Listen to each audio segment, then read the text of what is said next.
Halo guys, lanjut lagi kita Battle to the Heaven. Namun saat jiwa naga hendak tiba di depan Xiaoyan, gelombang yang sangat panas dan menakutkan terpancar keluar dari teratai api 22 warna yang meluncur ke arah jiwa naga. Menghadapi energi lotus api yang begitu mengerikan, jiwa naga hanya menyeringai. Fluktuasi energi yang mengerikan menembus seluruh ruang, ketika lotus api pemusnahan benar-benar menembus jiwa naga.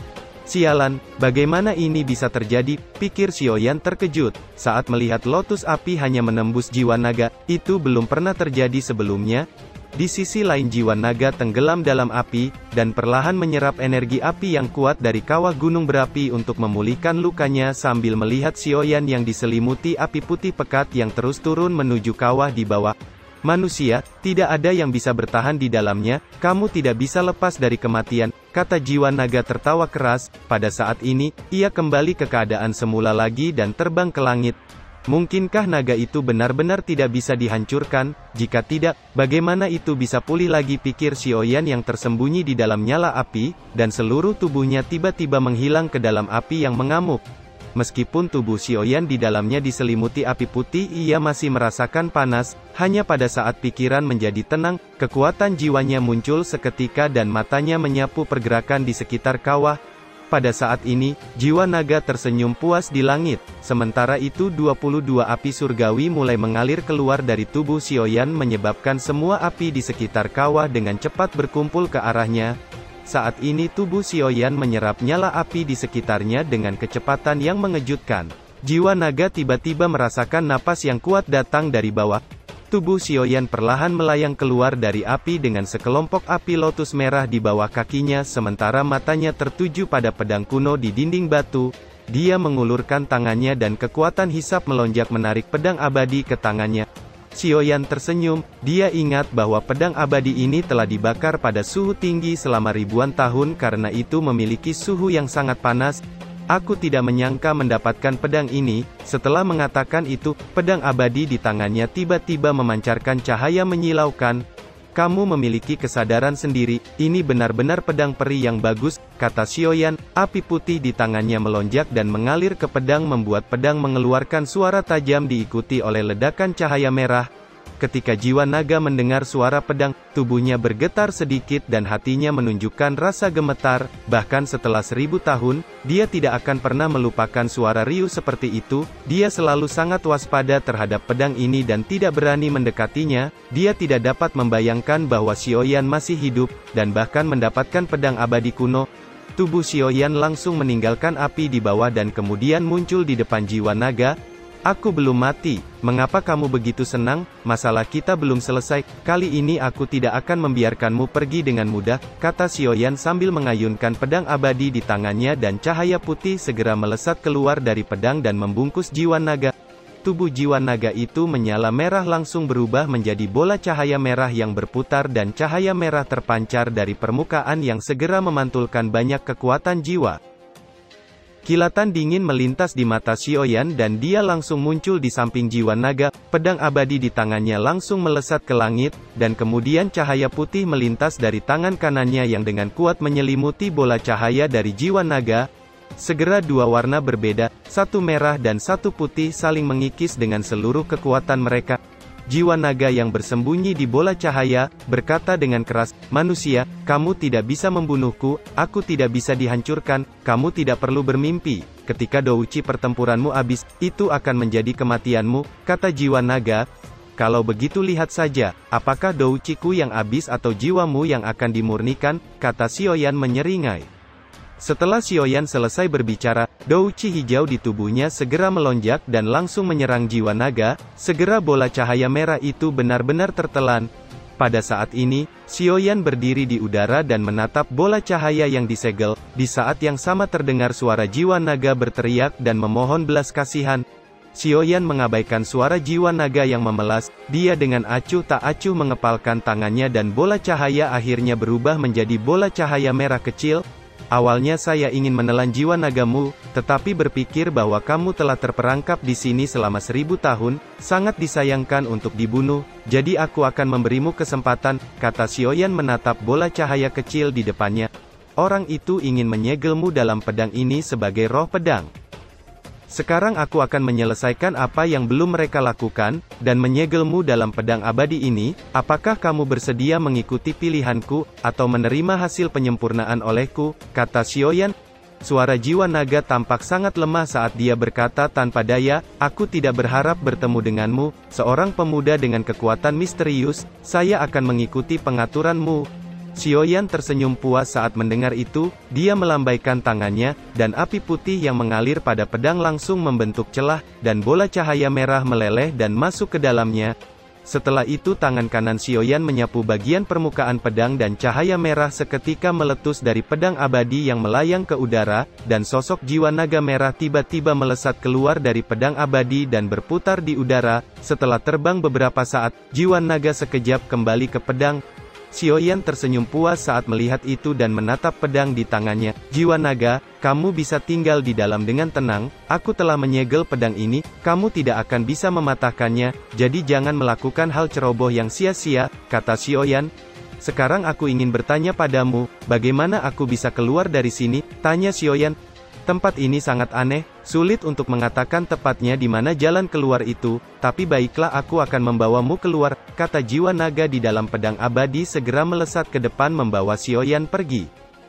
Setelah terbang menggunakan pedang abadi beberapa waktu, Xiaoyan akhirnya sampai di ruang yang sangat besar.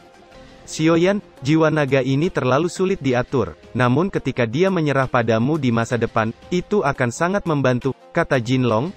Xiaoyan sedikit mengangguk, namun dia juga terkejut saat merasakan kekuatan jiwa Jinlong yang menjadi lebih kuat. Senior, apakah kekuatanmu meningkat? Kata Xiaoyan, alam rahasia yang terbentuk selama ribuan tahun ini penuh banyak energi. Selain itu, energi dari jiwa naga ini juga telah banyak memulihkan kekuatanku, kata Jinlong. Xiaoyan tersenyum dan mengangguk saat mendengar itu. Jiwa naga, sepertinya ada sesuatu yang tidak terlihat tersembunyi di sini, seperti penghalang yang mengisolasi kita dari alam rahasia ini, kata Xiaoyan. Memang ada penghalang di sini, selama bertahun-tahun, saya telah mencoba berkali-kali, tetapi tidak berhasil. Tapi di antara ketiga orang itu, saat itu, 2 orang lolos dari sini, saya tidak tahu bagaimana mereka bisa keluar, mungkin ada rahasia di sini, kata jiwa naga. Xiaoyan merenung sejenak sebelum menutup matanya, segera kekuatan jiwanya menyapu ke seluruh tempat, di bawah penyelidikan jiwanya, dia tampaknya menemukan 3 kekuatan yang sama sekali berbeda. Jadi sebenarnya tidak sulit untuk melewati penghalang ini, pikir Xiaoyan, dia segera menggerakkan pikirannya dan nyala api putih di tubuhnya bergerak ke arah penghalang. Nyala api bersentuhan dengan penghalang yang berisi 3 kekuatan berbeda dan dengan mudah melewatinya. Jiwa naga, aku sudah melewati penghalang, itu tidak sesulit yang kamu katakan, kata Xiaoyan. Jangan berpuas diri dulu, itu hanya bisa berarti kamu beruntung, kata jiwa naga. Setelah jiwa naga selesai berbicara, pedang api menyala dan dia langsung membawa Xiaoyan keluar. Xiaoyan berdiri di pedang saat dia bergumam, aku tidak tahu sudah berapa lama, bagaimana kabar Yueru dan Mupeng, aku sama sekali tidak bisa mengetahui nafas mereka berdua, gumam Xiaoyan. Dia akhirnya tiba di tempat peti mati, jiwa naga, apa yang ada di peti mati ini, tanya Xiaoyan.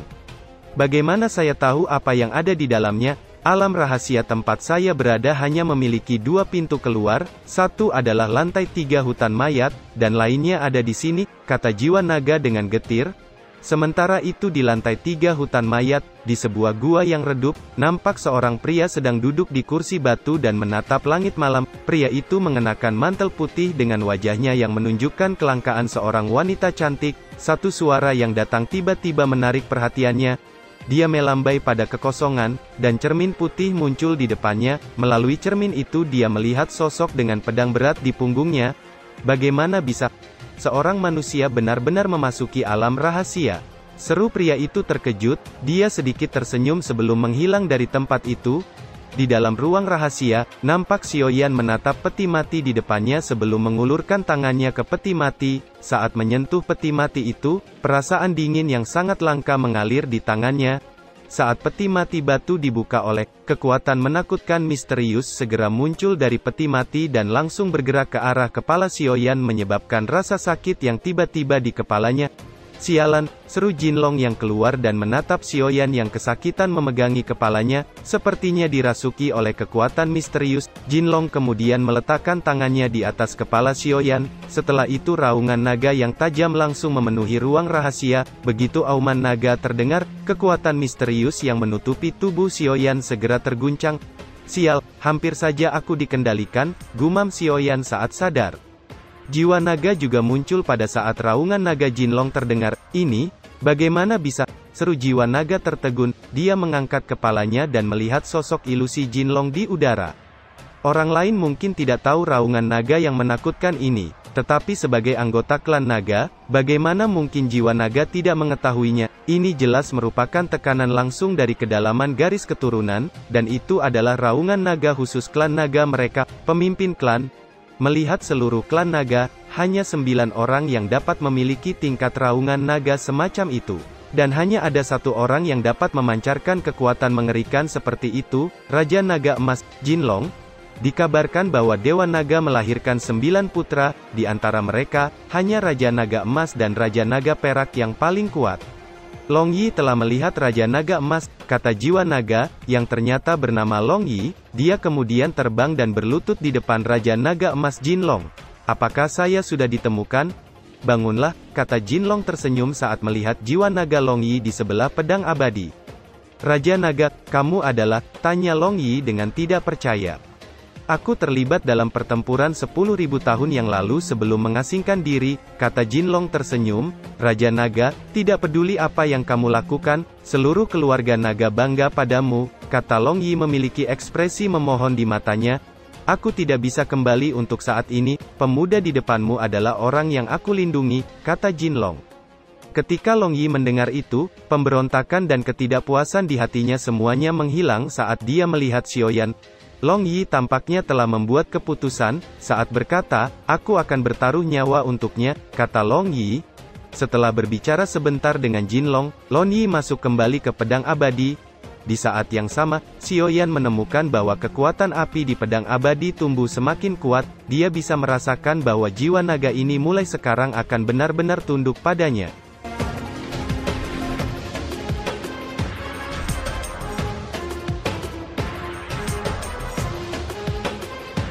Cerita pun selesai, nantikan spoiler selanjutnya guys. Buat yang belum subrek, dibantu subrek yo guys, biar jalan terus spoilernya. Buat yang udah subrek, mudahan dilancarkan rezekinya. See you and ciao.